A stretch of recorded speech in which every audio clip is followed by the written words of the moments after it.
Bueno, me alegra verle, saludar a los que están en casa también, extenderles un saludo desde acá, desde el auditorio. Quiero que por favor se ubique en el Salmo 51. Busque por favor en su Biblia el Salmo capítulo 51. Quiero que miremos un ejemplo de arrepentimiento, como siguiendo un poco la línea de lo que hemos hablado estos fines de semana.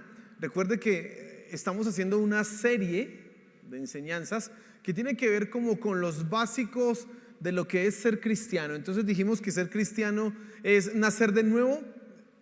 Otra manera, otra forma de entenderlo es que el poder de Dios transforma nuestra vida, transforma nuestro interior. Luego entendíamos que también se necesita la fe, y que la fe es algo que Dios nos da, y entonces la fe nos ayuda a entender que Dios existe, pero sobre todo nos ayuda a confiar plenamente en Él, plenamente a confiar en nuestro Señor Jesús. Y el domingo pasado estuvimos hablando acerca del arrepentimiento, que es otro ingrediente fundamental en lo que es la experiencia cristiana, y definíamos que el arrepentimiento implicaba dos cosas: uno, cambiar de mentalidad, pero también un dolor. Si no hay dolor, no hay arrepentimiento. Y una pequeña ilustración: imagínese en esa circunstancia, alguien le hace algo doloroso, lo ofende, lo traiciona, habla mal de usted. Bueno, una ofensa de esas que son dolorosas. Imagínese la que a usted le pueda generar más dolor. Un hijo que de pronto lo niegue a usted, diga: ese no es mi papá. Una cosa que dolorosa. Como dije, una traición, un esposo que traiciona, una esposa que traiciona. Bueno, figúrese una circunstancia de esa, donde hay una ofensa de por medio. Lo que usted esperaría es que la persona, el ofensor, le diga a usted: ay, perdóneme, ¿cierto? Y le pida pues ese perdón. Pero imagínese donde llegue esa persona y le diga a usted: pues perdone. ¿Sería fácil perdonarlo? No mucho. Nosotros sabemos que hay que perdonar. La Biblia y el Evangelio nos llama a eso, pero también de alguna forma esperamos que haya un sentimiento de contrición, un dolor que sea evidente. Y entonces escucha usted las palabras: yo lo perdono cuando sienta que me lo está diciendo de verdad. ¿Qué significa esas palabras? Que la persona ofendida está esperando que ese que está pidiendo perdón realmente lo haga, demostrando que está entristecido, adolorido por aquello que hizo. Eso te ayuda a entender que el arrepentimiento no solamente es cambiar de mentalidad: no voy a volver a hacerlo, voy a apartarme de eso, sino que también incluye un dolor. Ahora, yo el día domingo traje a colación aquí un pasaje, unos versículos del Salmo 51. Hoy quiero que lo miremos todo y vamos a dividir esto en 4 partes. El Salmo lo vamos a tener en 4 partes y vamos a hacer algunas precisiones frente a lo que es un verdadero arrepentimiento, a lo que implica ese arrepentimiento, a lo que tú deberías considerar cuando te estás arrepintiendo. Quiero que evaluemos y entendamos estas cosas, y que finalmente tú puedas entender lo que debieras hacer cuando estás arrepentido. El objetivo no es solamente mirar esto como algo de un objeto de estudio. Mire esto tan interesante como David se arrepentía, sino que eso nos sirva a nosotros como un modelo para entender cómo arrepentirnos. ¿Y por qué como un modelo para entender cómo arrepentirnos? Porque necesitamos arrepentirnos.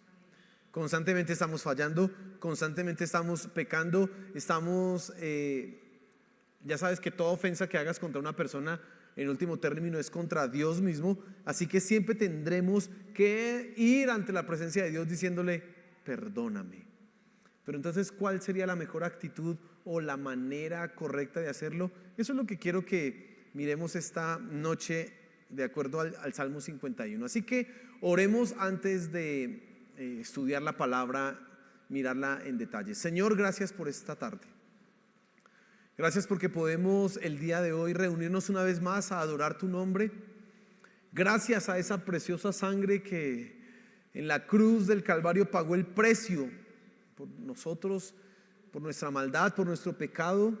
Nos compraste con tu sangre, Señor Jesús, y por eso hoy estamos acá.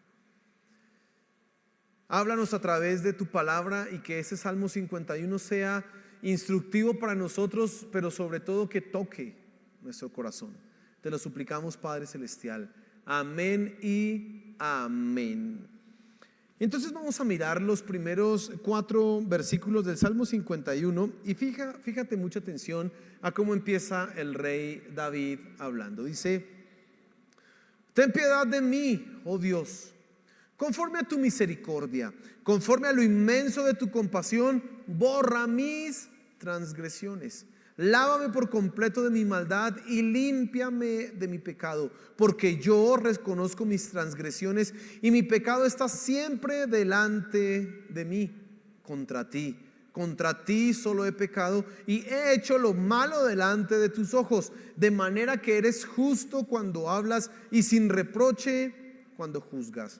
Fíjese que la base, bueno, antes de todo, de cualquier cosa, las palabras que David está expresando en este salmo, aparte de ser poéticamente muy bonitas, nos dejan ver, nos dejan comprender un profundo dolor que él tiene. David está tremendamente arrepentido. Usted ya sabe el contexto de la historia. Él ha cometido adulterio, pero además ha cometido asesinato. No le bastó con eso, sino que la cosa fue terrible. Y ahora que es confrontado por el profeta, él se arrepiente y escribe este salmo. Mire, el arrepentimiento del rey David no es un arrepentimiento privado. Él el pecado lo cometió entre comillas en privado, pero su arrepentimiento ahora es público. Lo hace público con este salmo. Es un salmo de penitencia, un salmo de arrepentimiento que se convierte luego en un modelo para todos los que están buscando el perdón de Dios. Y fíjate cómo empieza entonces él diciendo: ten piedad de mí, oh Dios. Y el argumento que el rey David tiene para suplicar la piedad y la misericordia de Dios, o el perdón que él está buscando, es precisamente eso: la compasión infinita de Dios, la misericordia inagotable de Dios. ¿Sabes, hermano? Y esto ya nos debe enseñar algo esta noche. Si nosotros podemos arrepentirnos y cambiar e ir ante la presencia de Dios y suplicarle que nos perdone, como dice el rey David: lávame por completo de mi maldad y límpiame de mi pecado, es solo por una cosa: por su infinita misericordia, por su infinita bondad. Si no hubiera eso para nosotros, no habría posibilidad de arrepentimiento. Y quiero que lo comprendas. Nosotros hemos enseñado claramente la doctrina cristiana, que enseña que todos somos pecadores, y como dice Romanos, por cuanto todos pecaron y están destituidos de la gloria de Dios. Y luego dice otro versículo ahí en el mismo libro de Romanos: porque la paga del pecado es muerte. Y tú y yo entendemos que hemos pecado y que merecemos solamente la muerte. Pero cuando creímos en Cristo Jesús, todo eso cambió. Ahora por fe yo tengo el perdón de mis pecados, la culpa ha sido pagada, pero además hay oportunidad de arrepentimiento. Y un arrepentimiento que es constante. No es un arrepentimiento que se hizo el día que nos convertimos, sino que es un arrepentimiento, un llamado a rendirnos ante Dios día tras día, porque estamos fallando, estamos fracasando, nos equivocamos de mil y una manera. Cuando no queremos, cuando no lo imaginamos, estamos fallando. Y es ahí cuando se hace necesario ir otra vez y decir: Señor, perdóname. Pero ¿cuál es la base para eso? ¿Porque yo me estoy arrepintiendo? No. ¿Cuál es la base para eso? ¿Porque yo tengo mucho dolor? No. Es la infinita misericordia y la gracia de Dios. Y es lo que el rey David enumera en primera instancia. Mire que Pablo, digamos que se hace un poco eco de estas mismas palabras. Dice: os ruego, hermanos, por las misericordias de Dios, que presentéis vuestros cuerpos en sacrificio vivo, santo y agradable a Dios. Romanos 12, capítulo 1. ¿Por qué Pablo dice que tenemos que presentar nuestro cuerpo a Dios? ¿Porque sea muy bonito nuestro cuerpo y seamos muy perfectos? No, porque la misericordia de Dios acepta nuestros sacrificios. Y es lo mismo acá. Así que nosotros podemos ir de rodillas ante Dios y usar palabras inclusive poéticas como estas, hermosas, pero solamente son aceptadas por un fundamento y una razón: la misericordia y la gracia de nuestro Dios. Aleluya para eso. El pecado de David fue grande en extremo. Mire, primero cometió adulterio. ¿Sabe cuál era el precio del adulterio en la Biblia? La muerte. Dice si un hombre y una mujer fueren hallados en una relación adúltera, los dos deben ser apedreados. ¿Qué merecía David? La muerte. No era solo un juicio sumario, no era una cosa así como una reprimenda, una exhortación, ven hermano, la embarraste. No, era la muerte lo que merecía David. Pero el segundo pecado que comete él, que es el homicidio, claro, David no lo mató con sus manos, pero sí en su mente y en su corazón ideó el plan para matarlo. El homicidio también estaba pagado con pena capital, con pena de muerte. No había posibilidad para David de ser perdonado, sino solamente pague con su vida. Pero él acude a la misericordia infinita de Dios. Igual pasa con nosotros, hermano. Solo la misericordia de Dios. Nuestros pecados, bueno, hoy día no sé, hoy día nosotros no tenemos un pecado que la ley diga hizo esto. En Colombia no más, no hay pena de muerte, ni siquiera cadena perpetua hay. Así que pueden hallar una persona que comete adulterio, puede serle infiel una persona a su pareja 2, 3, 4, 5 veces y nadie lo va a matar. Nos escandalizamos hoy nosotros cuando escuchamos que una persona asesinó a tantos niños o abusó sexualmente de una cantidad de niños. Eso es un escándalo, que pague apenas 30 años de cárcel y salga libre. Eso, porque nosotros entendemos que esos pecados requerirían una pena mucho más fuerte. Bueno, en realidad para Dios todo pecado requiere la muerte. Todo pecado. Cuando tú miras en la Biblia, hay aproximadamente entre 30 y 40 causales de muerte en la ley. Y dice un autor que cuando uno lee la ley, uno se da cuenta cómo Dios ha restringido su derecho a matar al pecador y solamente lo ha exigido en 30, 40 ocasiones. Todo nuestro pecado, al igual que el rey David, merece la muerte. Pero aquí seguimos por solo una cosa.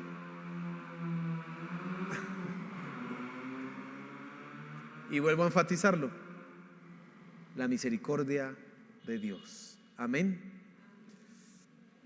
Dice el versículo 3: porque yo reconozco mis transgresiones y mi pecado está siempre delante de mí. Mira, el rey David además reconoce su pecado sin negarlo, pues ya ha sido descubierto, pero no busca un aliciente, no busca un atenuante, no busca matizar la circunstancia. Dios, pequé, pero es que ella me provocó, es que se me tiró encima y Dios, ¿yo qué hacía? No, Dios me tocó mandarlo matar porque si se da cuenta, imagínese que ese hombre venga a matarlo ungido en un ataque de celos, pues era mejor matarlo. No, David no está justificando su pecado de ninguna manera, sino dice: mi pecado está delante de mí y no lo puedo cambiar, ni ocultar, ni mimetizar. Pero ¿qué hace el ser humano cuando pide perdón? Es que usted reconoce que usted también, es que si usted no me hubiera hecho eso, yo no lo había hecho así. Eso somos nosotros los seres humanos. Pero cuando realmente estamos arrepentidos, ¿qué tenemos que hacer? Reconocer nuestro pecado, porque mi pecado está siempre delante de mí. Ya había hablado el día domingo de que todo, y lo resalto otra vez, de que todos nuestros pecados inicialmente no son contra la persona que afectamos, sino realmente son contra ¿quién? Contra Dios. Aquí dice el rey David: contra ti solo he pecado y he hecho lo malo delante de tus ojos. Es decir, mi querido hermano, nosotros a veces somos muy simples pensando que las mentiras que le decimos a nuestros padres, cuando los muchachos le dicen mentira al papá, o cuando somos groseros con nuestra pareja, con nuestra esposa, o las esposas con los esposos, ay, eso le pido perdón a él y ya no. Tú pecaste contra Dios al hacerlo. Y el rey David entiende, aunque él afectó la dignidad de Betsabé, cuando él mató a Urías, él entiende finalmente contra quién pequé. Pues contra Dios. Contra Dios. Entonces, en primera instancia, lo que quiero resaltar en esos primeros versículos es que hay una base para que nosotros nos acerquemos a Dios en arrepentimiento, y es su misericordia. Nada más. Aunque tenemos que sentir dolor, sí.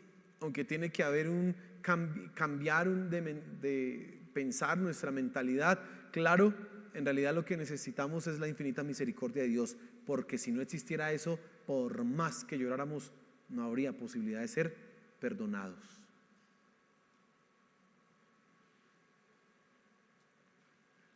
Leamos los siguientes versículos y miremos cómo sigue el rey David diciendo, hablando en su oración de arrepentimiento. Dice el versículo 5: he aquí, yo nací en iniquidad y en pecado me concibió mi madre. He aquí, tú deseas la verdad en lo más íntimo y en lo secreto me harás conocer sabiduría.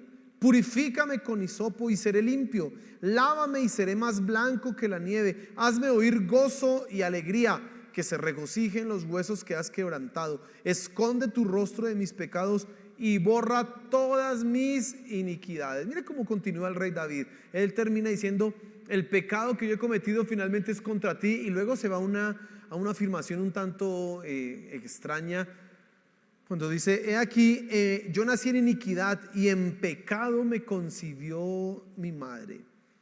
David no solamente reconoce su pecado actual, sino su pecado, digámoslo así, histórico, todo lo que él es, toda esa maldad que hace parte de su naturaleza. David la coloca delante de Dios y dice algo maravilloso: he aquí, tú amas la verdad en lo íntimo. ¿Sabes, hermano? Lo que está diciendo el rey David es una cosa muy sencilla. Él está reconociendo su condición caída. Él no está diciendo: Señor, te fallé en este momento. Él está diciendo: soy malo desde que nací. Perdón, desde que me concibió mi madre ya hay maldad en mí.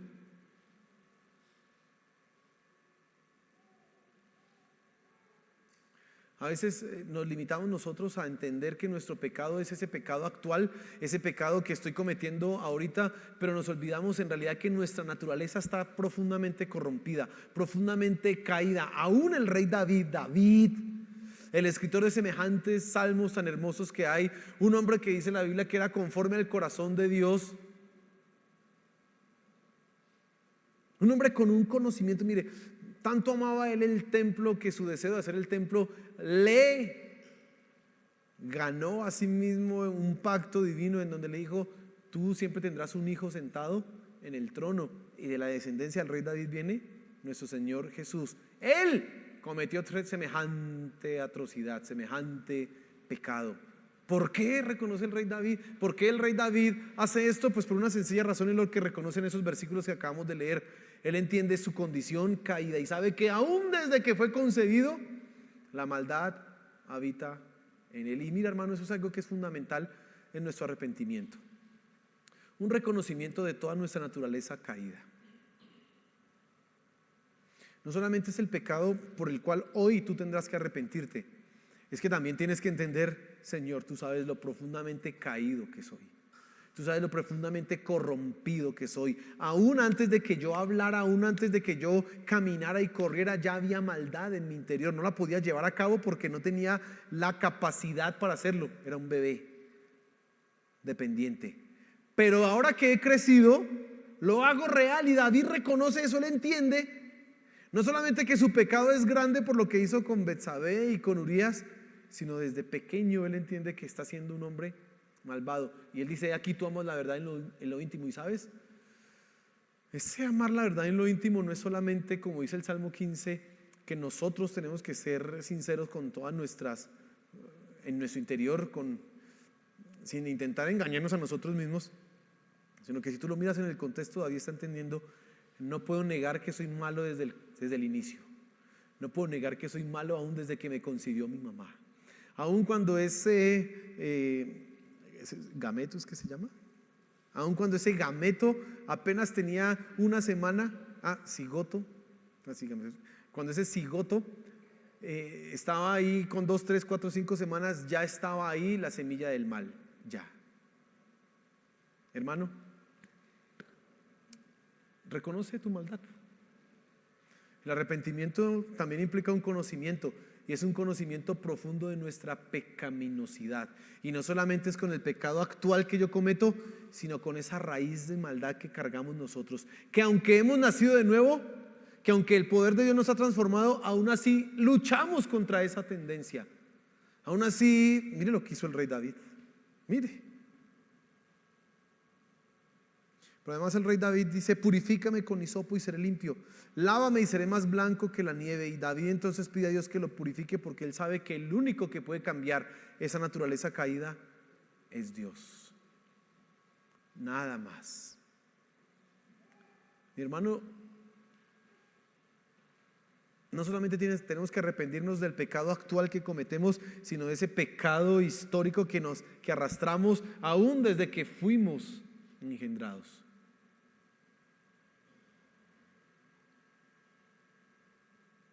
Como aquí tengo niños en la iglesia y algunos bebés, los papás tienen que ver a esos bebés conforme a la doctrina bíblica. Son lindos, ¿cierto? Pero son pecadores. Lo que pasa es que no lo han consumado todavía, pero son pecadores. Ya lo va a comprobar usted más adelantico. Es más, estoy seguro que usted ya se ha dado cuenta que le hace unas pataletas y unos berrinches y dice: pero porque son pecadores y nadie les ha enseñado eso. Nacen con eso. Y todos nosotros venimos con eso a este mundo y tenemos que reconocer esa tendencia pecaminosa. Mire, el rey David, sino el apóstol Pablo reconoce esta misma realidad en nosotros en Romanos capítulo 7. Dice: porque lo que yo quiero hacer y lo que no quiero hacer, eso hago. La condición de nosotros por causa del pecado es terrible, porque deseamos agradarle a Dios, deseamos no fallarle, no deseamos de ninguna manera decepcionarle, pero la realidad es que cuando menos se imagina, usted sale con una cosa así que: ¿y a mí por qué se me ocurrió? ¿Y yo por qué dije esto? ¿O por qué pensé esto? ¿O por qué resulté haciendo esta circunstancia? Es terrible. Pero el capítulo 8 de Romanos es el más hermoso por eso, y dicen que ese capítulo de Romanos 8 es uno de los más importantes de la Biblia.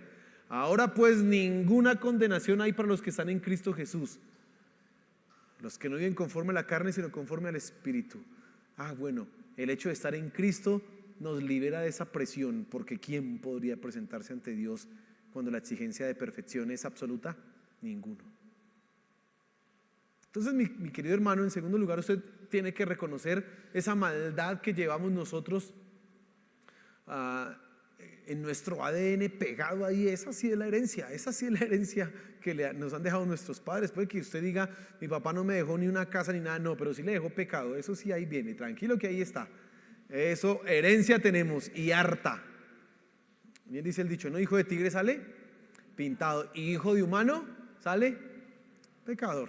Eso sí, no podemos evitarlo. Pero sigamos leyendo el Salmo. Mire el versículo 10. Crea en mí, oh Dios, un corazón limpio y renueva un espíritu recto dentro de mí. No me eches de tu presencia y no quites de mí tu Santo Espíritu. Restitúyeme el gozo de tu salvación y sosténme con un espíritu de poder. Entonces enseñaré a los transgresores tus caminos y los pecadores se convertirán a ti. Y fíjate cómo empieza a verse un fruto en ese arrepentimiento, o un deseo intenso cuando está el rey David. Dice: crea en mí, oh Dios, un corazón limpio.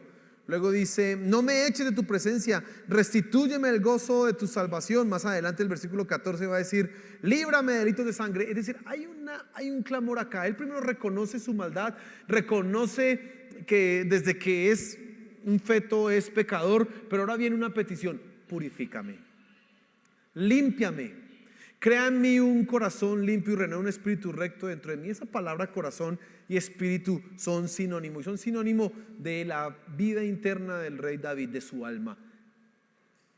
El rey David podía decir simplemente: purifica mi alma, limpia mi alma, cambia mi alma, que sea diferente. Hermano, y lo que decíamos al comienzo de esta serie de enseñanzas se hace real acá en esta oración de arrepentimiento del rey David. Solamente Dios puede cambiar tu vida. ¿Sabe qué busca la gente? La gente intenta que sus hijos cambien. ¿Y sabe cómo intenta? Con regaños, con disciplina, con castigos, etcétera. Las esposas quieren que sus esposos cambien y eso es con cantaleta, con manipulación, con que lo voy a dejar, que no sé qué. Bueno, los esposos quieren hacer lo mismo, bueno, también con cantaleta, también con manipulación. Todo el mundo quiere cambiar. La policía quiere cambiar a los jóvenes, los profesores queremos cambiar a los estudiantes, pero solamente el poder de Dios puede hacerlo. Nada más. Podremos lograr un cambio externo que sirva para funcionar en comunidad, en sociedad, pero en realidad el cambio profundo e interno del corazón solamente lo logra el poder de Dios. Por eso dice el rey David: crea en mí un corazón nuevo y renueva un espíritu recto dentro de mí. Hermano, cuando estemos en esas oraciones de arrepentimiento, dile: Señor, cámbiame, porque si hice eso es porque soy perverso, soy malo. Cámbiame, cámbiame. Y mire que esa oración, nosotros dijimos que el poder de Dios nos transforma en un momento determinado, ¿cierto? Yo le conté a usted mi testimonio allá en junio de 1999. Bueno, pero en realidad todos los días necesitamos pedir: Señor, renueva mi corazón, cámbiame, hazme diferente, cámbiame. Y al otro día otra vez: cámbiame. Y usted se la pasa en esa oración, porque necesitamos ser siempre transformados. Papá quiere dejar de bregar con sus hijos. En lugar de insistir con las cosas que no le dan, no le estoy diciendo que ahora no deje de disciplinar, no estoy diciendo nada de eso. Simplemente empiece a doblar todos los días rodilla y diga: Señor, cambia a mi hijo. Señor, por favor, cambia el corazón de mi hijo. Te lo pido, toca a mi hijo. Cuando Dios toque a ese hijo, va a cambiar. ¿Está usted luchando con su esposo o con su esposa? Pues deje de cantaletear. Arrodíllese y dígale: Señor, cámbialo. Cámbialo. Y después diga: cámbiame a mí también, cámbiame a mí también. Eso es lo que tenemos que orar, hermano. Cámbiame, cámbialo, cámbiame. Pero además, el rey David hace una petición que creo que nosotros debemos hacer.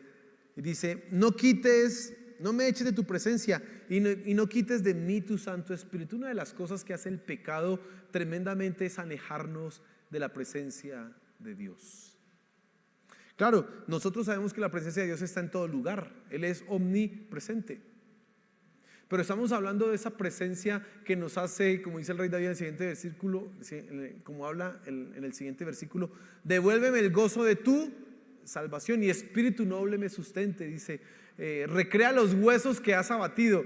Una persona que vive en pecado, una persona que no se ha arrepentido, tiene una experiencia de abandono, de su soledad, y según el libro de Hebreos, una horrenda expectación de juicio. Y David está arrepintiéndose y diciéndole: devuélveme el gozo. Yo quiero estar en tu presencia, pero no en tu presencia como el impío que está en la presencia de Dios, aunque no es consciente de ella, sino como un hijo que está ante su padre y que vive consciente de él, y Dios se hace manifiesto a él. El libro de Efesios en el capítulo 4 dice: y no contristéis el Espíritu Santo con el que fuisteis sellados. El Espíritu Santo es la promesa. Nuestros pecados alejan la presencia de Dios de nosotros. Nuestra maldad hace separación, bien dice el libro de Isaías, porque vuestras iniquidades han hecho separación entre Dios y ustedes. Nuestro pecado nos aleja. Y en el arrepentimiento tenemos que decirle: Señor, yo no quiero estar lejos de tu presencia. Y entienda, el rey David no se está refiriendo al templo solamente, en realidad a la presencia manifiesta de Dios en todo lugar y en todo momento. Señor, no quites tu Santo Espíritu de mí, no me alejes de tu presencia, por favor. Hermano, luego David pasa a decir: dame gozo, dame alegría, dame paz, dame consuelo. ¿Cómo serían los días previos a que ese pecado saliera a la luz del rey David? Usted sabe lo que vivió el rey David. Yo recuerdo una época en que no había confesado un pecado en mi vida. Hermano, y había un temor terrible. Cuando usted no ha confesado un pecado en su vida, le timbran a la puerta y usted dice, me llegó la hora. Ahí llegó. O lo llama a un número desconocido y usted dice, ahí fue. Es la sensación de ¿qué? De culpa. ¿Quién vive en paz así? Dígame, ¿quién vive tranquilo así? No, eso es terrible. Y el rey David está diciendo, recrea los huesos que has abatido, porque mire, no solamente es porque Dios haya juzgado al rey David, sino porque el mismo pecado trae esa sensación de culpabilidad y las consecuencias son terribles aún en nuestra salud. Y ahora el rey David dice, perdona, Señor, por favor, y tráeme otra vez gozo, tráeme otra vez paz. Y entonces yo recuerdo, andaba con esa sensación de culpabilidad, no, terrible, hasta que ya confesé ese pecado, hermano, y se me quitó un peso encima. Ando jorobado, pero no de la culpa de los pecados, de la mala postura. Pero mira, hermano,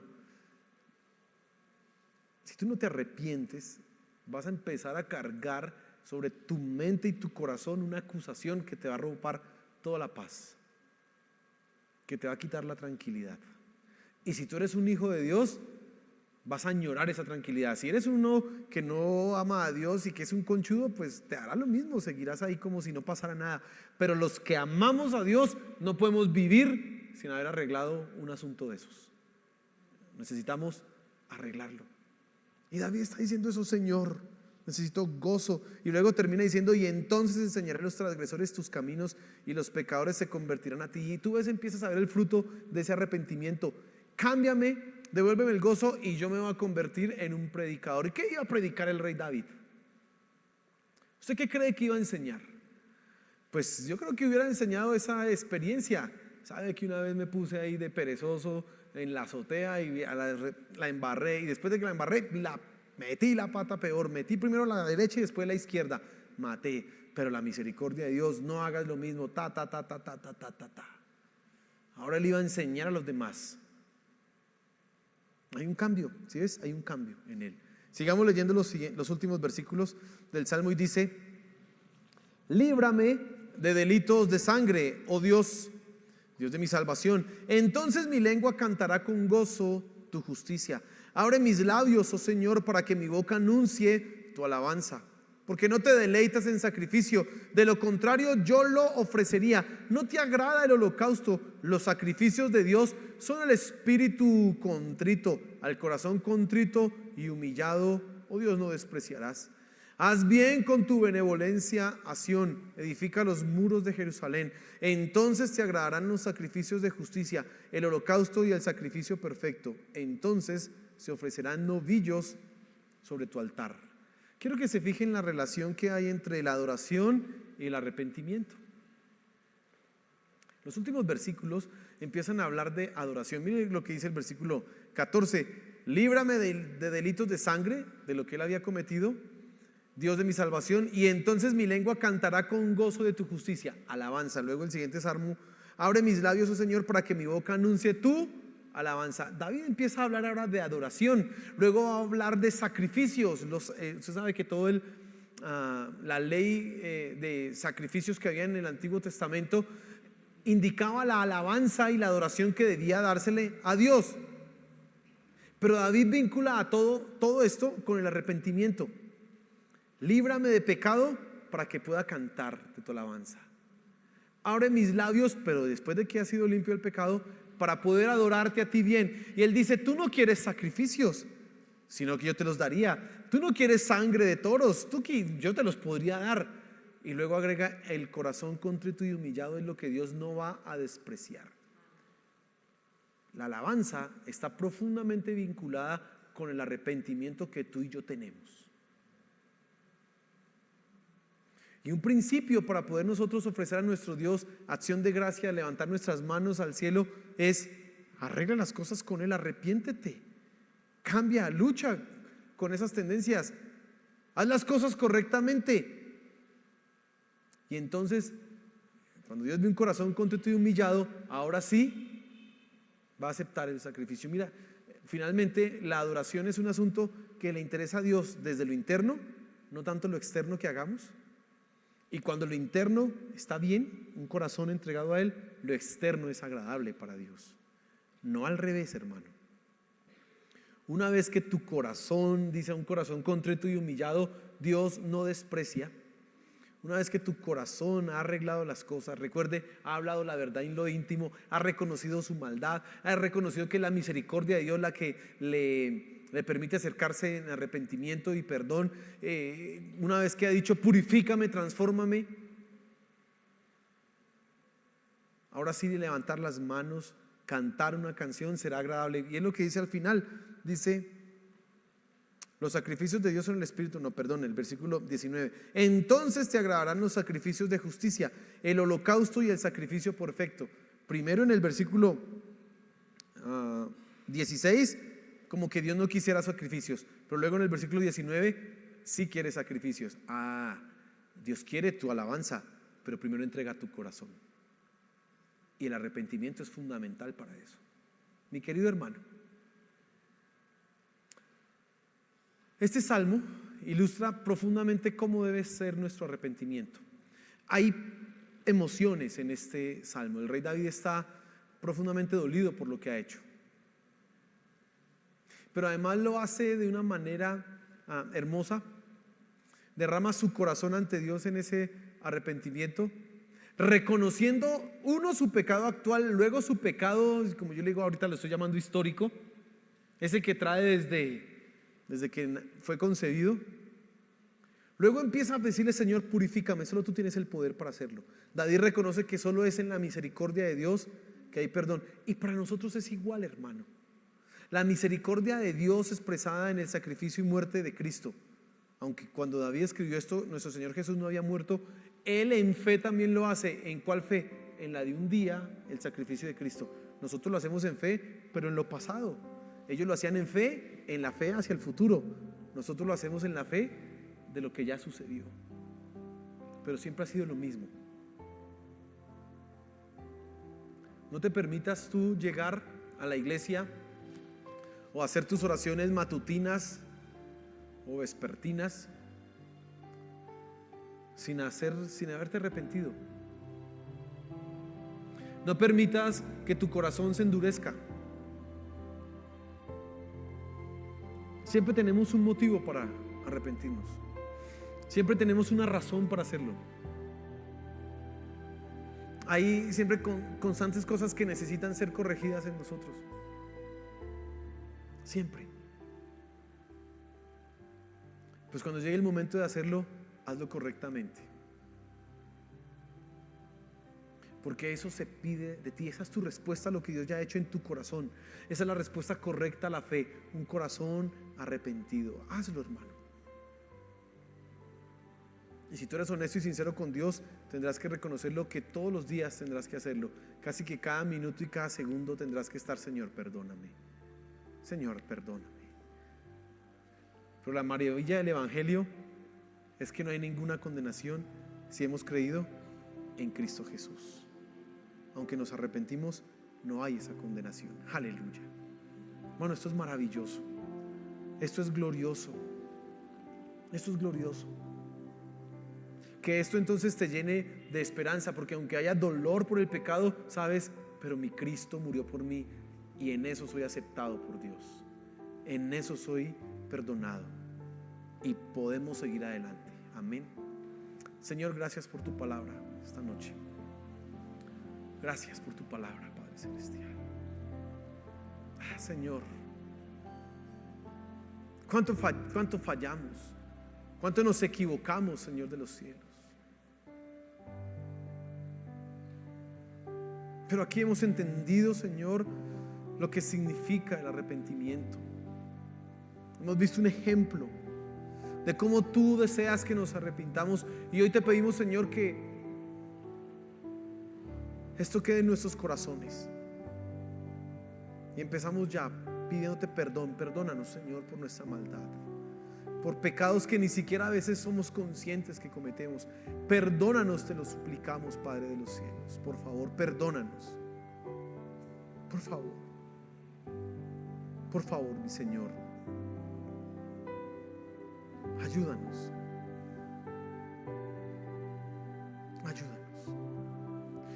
Espíritu Santo, por favor, toca nuestros corazones para ser conscientes de nuestra maldad y poder arrepentirnos entonces, Señor. Te lo pido. Gracias, mi Señor Jesús. Amén y amén.